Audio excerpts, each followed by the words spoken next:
Hello, I'm Jashikins, and welcome to another episode Jash Reads.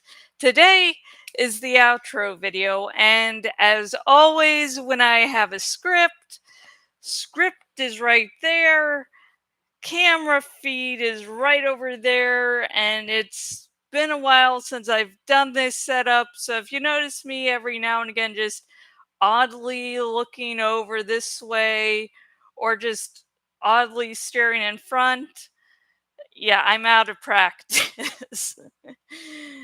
And yeah.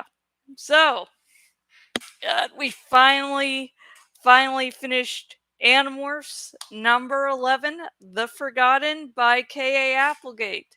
Cheers, folks. Definitely cheers for me because it's 2 years ago. I did not think I'd be. Oh shit, nearly spilled that. Didn't think I'd reach this point because Vertigo's lovely. And yeah, the Animorphs number 11, just jungle, insanity, death, the introduction of the Sario Rip, which I think for some reason I did not list on my top 5 things I noticed in this book because why not? Uh, why even bother to mention one of the most pivotal plot points introduced in this book? Yeah, so before I start to list off my own top 5, which for some reason does include the Sario Rip, which after like 3 or 4 days of working on a script, I did not know, I did not catch. Um, I'm going to mention our sponsor, who today is Bethany Chiller by Stephen Danum. Danon. I'm really sorry for mispronouncing your name. I got the first name right. Just yeah, I'm bad with pronunciations from time to time. But anyways, if you would like to know more about Bethany Chiller, stay around till the end of this video, and I'll talk about them, and also how you could become a sponsor for an upcoming video. So yeah. And like the sponsor things and the script are two different things. So hang on, let me just mess that. I just choose the sponsor document and the second time. That's great. But anyways, let's get on to this top 5 list, which again, top 5 things I noticed isn't good or bad. I made it vague specifically so if I read a book I don't like, I don't like have to change the name up. I can keep the format. It becomes easier for me. So, yeah. And I'm drinking tea today for anyone who's wondering. And my backup drink is Coke, who not sponsoring me. Oh yeah, camera's this way. I'm an idiot. So anyway, part 1. I got vertigo during this dramatic reading. While reading The Forgotten, I got vertigo. Now, this didn't seem too concerning at first, as my vertigo has flared up from time to time. Like, honestly, like little bursts, like, usually it's like a week and then no vertigo for a few months. Uh, Suffice it to say, I didn't expect it to go on for 2 years and counting. My vertigo was extremely irritated in the beginning to the point I couldn't read. So, doing a dramatic reading, wasn't exactly possible.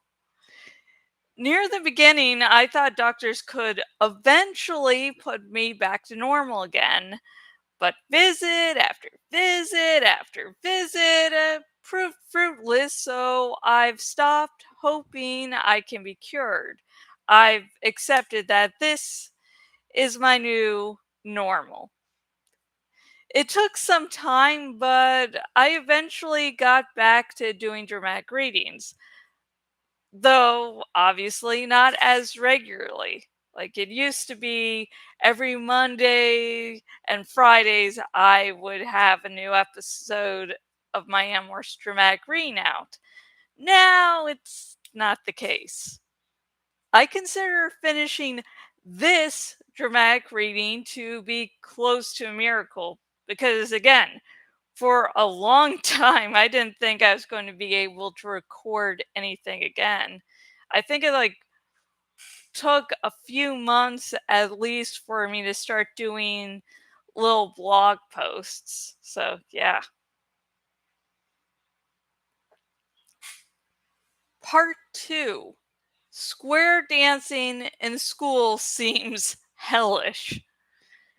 I don't remember ever having a dance class in elementary school, or heck, even high school, so I never got to experience what Jake did. If you went to school in California, did you ever have a square dancing class? Like, is this a California thing? This moment in the book was fun, which in turn prepares the reader for all the horrors they will experience later. I love how I'm saying horrors, like, yay, happy time. There's no life and death decisions, just normal teenage life. Just Jake getting to be a kid instead of a leader. I like these moments in the books as they really do help remind readers about how young the Animorphs actually are. And honestly, remembering how young the Animorphs are really heightens the horror because you're like, they're how young? What the hell?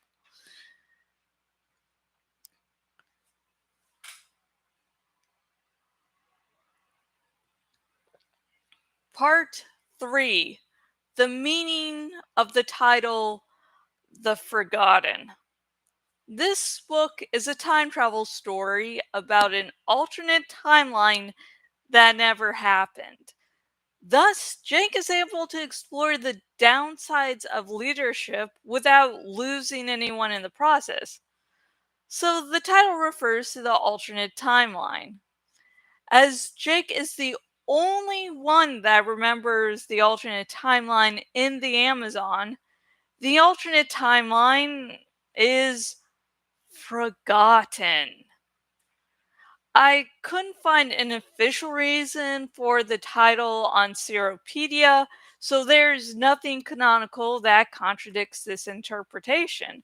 So, as I'm the person making the video, running this blog, this is this is fact. There's no denying it. Everything I say is true.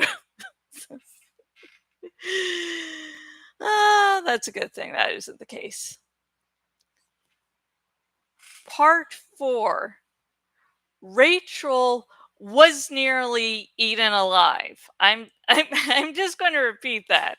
Rachel was nearly eaten alive. Animorphs is a great series because it'll make you laugh, but then will show you just horrors. Horrors, sorry. Horrors that I can't believe I survived while a mere kid. Because, yeah, some of the darker moments hit very different as an adult. So yeah, if you're just getting into Animorphs as an adult, trust me, it certain moments hit very differently. It, it's hard to explain if you haven't experienced it yourself. Just just try to trust me. One horrific moment I read multiple times was Rachel nearly being eaten alive. She was such a strong character, and Jake finds her unconscious while ants slowly tear her apart. It is more than shocking to see her helpless as Jake tries to save her. The scene is extremely intense and effective. Besides being horrifying, which, if you didn't catch on to the fact that someone being eaten alive while unconscious is horrifying, yeah, here's your cue. It helps to reinforce how dangerous the rainforest is. Yes, it's an important part of Earth's ecosystem, but it's also extremely dangerous. You, me, and most individuals couldn't survive in it. So, it's one of those beauties where you should observe from a distance. Part 5. This book is a character study of Jake in his role of leader. The main theme of this book is how utterly hard it is to be a leader. An adult can find it hard being in a leadership position, so the stress Jake has on an hourly basis must be unbearable. He has to make life and death decisions. Jake makes one decision that quickly spirals into disaster that ends with death. The time travel bit of the book allows all these deaths to happen without it affecting the series as a whole. You can't have your cast die in only the 11th book. The decision to investigate the bug fighters seems innocent enough. It's just a simple recon mission. Go in and be out in time for bedtime. Or just after bedtime, somewhere in that ballpark. Jake couldn't have possibly foreseen the death and devastation that would follow that one simple decision, just as he couldn't have possibly foreseen becoming a child soldier after walking through an abandoned construction site. Now, one choice just spirals out of control. So, those are my top 5 things I've noticed. And I would love to hear your opinions on what are the top 5 things you noticed about Animorphs number 11, The Forgotten by K.A. Applegate. Like, do you notice things different? And also, if there was anything on my list, I mentioned that you have an opinion about, like maybe a different opinion, please comment down below. I'd love to start a nice, nerdy conversation with you. And oh, the part where probably everyone is excited for, the next book in the series I'll be reading. Now, some of you might be going, oh, they're all labeled as 1, 2, 3, 4. Why does this have to be like a thing? We know you're just going to be going to the like number 12 or 13 next. So, but the thing is, there's, the Megamorphs and the Chronicles, those aren't, some of those, there's times where it needs to happen, and other times when people have their own opinions. So, yeah, it's actually sort of important for me to reassure you which book I will be reading next. And the next book in the series I will be reading is. Sorry, there's like a sneeze like on the way. Just making sure it's leaving. Okay, bye, sneeze. You can visit like after I'm done filming, But the next book in the series I will be reading is Animorphs number 12, The Reaction, aka Rachel Finds Her Libido. That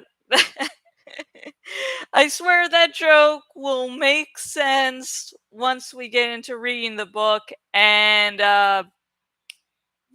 maybe it'll be funny. Hoping it's going to be funny. And remember, the first Jash Reads episode I do on any book is always the intro. So if you want to read before or just get buy your copy of the book before I start reading, you still have that intro video. So once you see that intro video dropped and you still haven't bought the book and you meant to, you still have time. And now, a word about our sponsors. Oh yeah, I have to change files now. Yeah. And I'm just going to keep on clicking on the same file. Wonder why things don't change. So, the sponsor for this video is Bethany Chiller by Stephen Danon. I am very sorry. I was not looking forward to continuing to talking about the sponsor because, yeah, Stephen. Bethany Chiller by Stephen. This is not a pleasant story. Intelligent, beautiful, 16-year-old Bethany Child is now officially a young woman with her whole life ahead of her. But that innocence is savagely taken away on the night of her birthday, and a part of her won't let it go. Under the wing of an age-old demon who facilitates Bethany's revenge by imbuing the girl with supernatural powers, Bethany reveals her story in a no-nonsense fashion, apologizing not for her torment nor asking for sympathy, but pleading for an understanding of the demonic forces she employs and the fatalities that ensue in her wake. It is not the future I saw for myself. If Bethany is to believe in herself once again and renounce hell's brutal and quietus ways, she will need to open her eyes and heart to a world that will never be the way she remembers. Only then can there be salvation in her name. And if that seems like an interesting book for you and you're like, hey, where can I get it? Forewarning, it's not a pleasant story. So if you're triggered by, certain situations, you might want to avoid it. But if you don't have those same triggers and you're like, oh my god, where can I get this book? If you are watching this on the YouTubes or the Patreon, link is down below there. Yo, hi. And if you are watching on my blog, links up above. Woo, right up there. And you can go right and get your very own copy of Bethany Chiller. And it's also an Amazon Associates link, so I also get, a small percentage off of that too. So you're helping an author make some money off of a profession that's very hard to get money off of, and you're also helping me do wherever the hell I do. And oh, I also promised you the ability to learn how to become a sponsor yourself. So, say you have a horror book, a sci fi book, a young adult book, whatever. If you are watching this on the YouTubes or Patreon, link down below. And if you're watching this on my bloggity blog, link up above. And there you'll find a link to become a sponsor. All you have to do is order one of my gigs, order my book promotion gig on Fiverr, choose the gig extra to sponsor a video, and ta-da! The next video I will be mentioning your book. So yeah. So that's it for this video. I hope you're having a pleasant weekend. For anyone who was waiting once my channel said, "Oh yeah, I'm going to be coming out with a live video soon," you're like, "Why is it taking so long?" I'm sorry about that. And again, hope you're having a great weekend. Stay safe. Don't do anything too stupid. Okay, again, camera over there, feet over here, so I have to end the stream over here. Sorry for this very weird angle. Bye.